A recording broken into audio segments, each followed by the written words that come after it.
Hey everybody, it's Jason Blaha here, and I've had a few people ask me in the last few days if I would cover the possibility of muscle imbalances on the mixed grip deadlift. So let me put on my +5 out of weaponsmithing and let's talk about this. Alright, some people are going to go, Jason, you've covered this a couple different times. That's true, but I also have over 3,000 videos on this channel. Obviously, people are not aware of this stance or they wouldn't be asking. They haven't seen the old videos in the past. And so it's not unreasonable to cover it again when multiple people are asking. And so for those who wonder what we mean by mixed grip, I have tons of training footage up. You guys see me voice over it all the time. I use exclusively mixed grip on the deadlift, and I don't switch my hands. Now, my reason for doing that is going to be different from other people's. So when people see that, it definitely brings up the question. People who look at those closely go, you know, you did like 10 sets of deadlifts on this video. You always have your right hand supinated and your left hand pronated. It's because I've torn my left bicep before. And so for me, because my connective tissue in the tendon down here gets inflamed easily, I have to watch how many curls I do, to watch how many chin-ups I do, everything with a supinated hand. So I don't even risk it because of the inflammation factor. So it forces me to always pronate the left hand.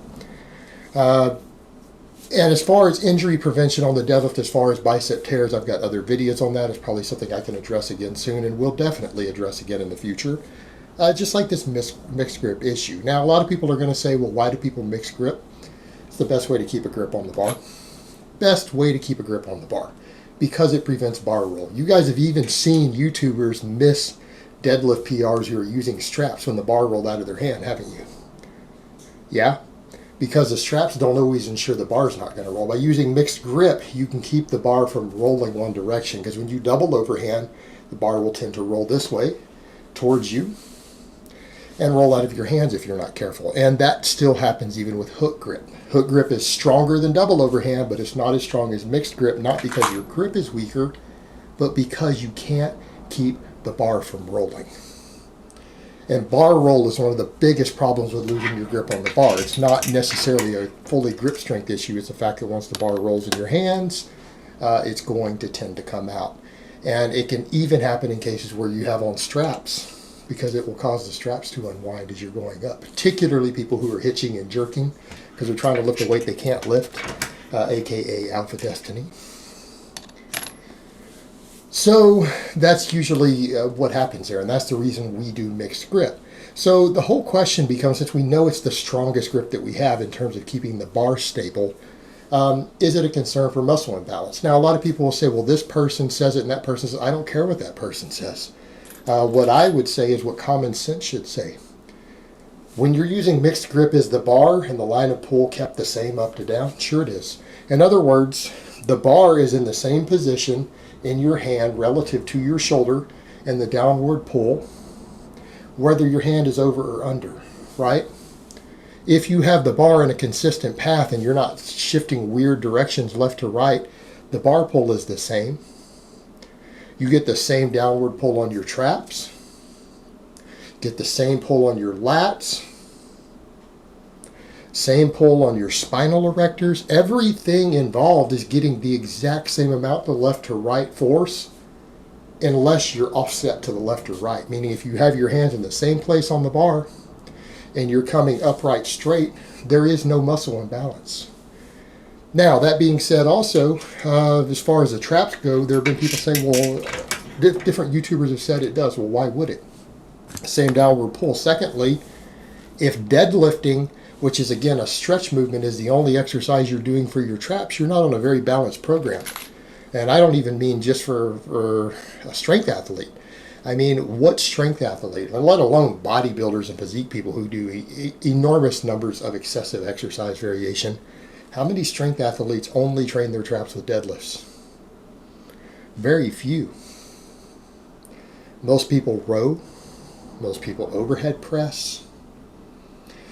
Power cleans, all this other stuff. I mean, there's tons of other exercises that are arguably better for your trap development than deadlifts because the deadlift doesn't have any range of motion, right? Just like the rack pull, I always argue, I don't think rack pulls are that great for traps, to be honest.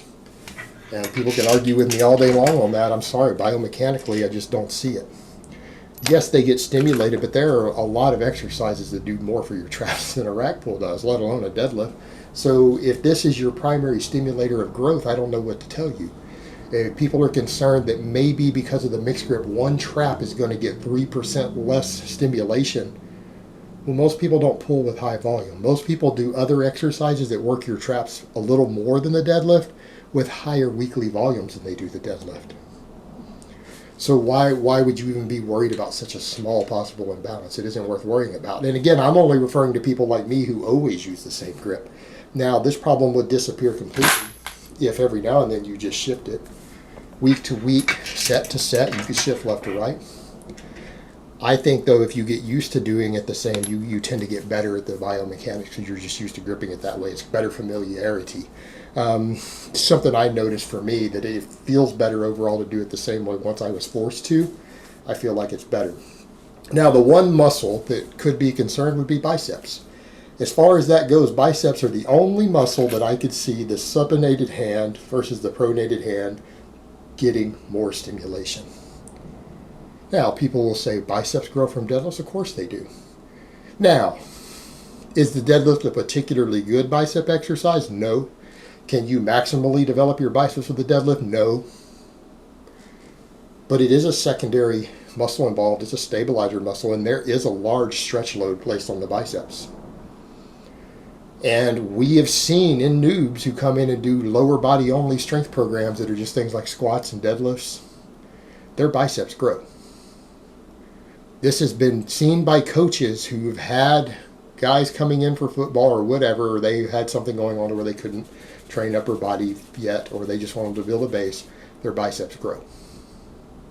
Guys have been seen in the gym doing this by coaches over the years who've noticed 1 inch and sometimes up to 2 inches of bicep growth in a completely untrained skinny noob who starts eating and does deadlifts. Right? It's been noted for decades that this happens.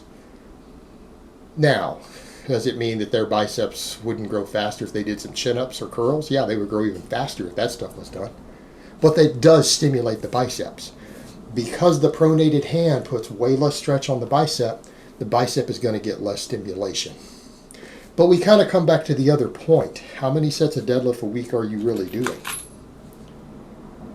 And are you doing other bicep work? Because if you're doing other bicep work, here's the thing. A weighted chin-up puts tremendously more stress on the bicep than a deadlift can, because stretch overload on a muscle and isometric lifts have not been noted to produce large amounts of muscle growth. They produce some muscle growth, but in every study ever done, even really, really heavy isometric work only produces a fraction of the growth that full range of motion training does.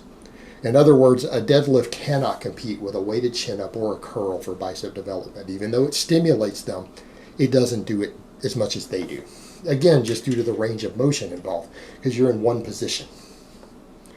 You're loaded in one joint angle position. That just simply produces less growth. Best case scenario, a third, a half, maybe of the muscle growth you get. Because your primary training response is going to be even left to right, because I'm going to assume if you do dumbbell curls, you use the same weight dumbbell in each hand. Probably do the same number of reps. When you chin up, you're using both hands at the same time, fairly evenly loaded. Because those are going to be your primary stimulators of bicep growth, and even for strength athletes who don't do any isolation work, they're probably doing chin-ups and rows, cleans.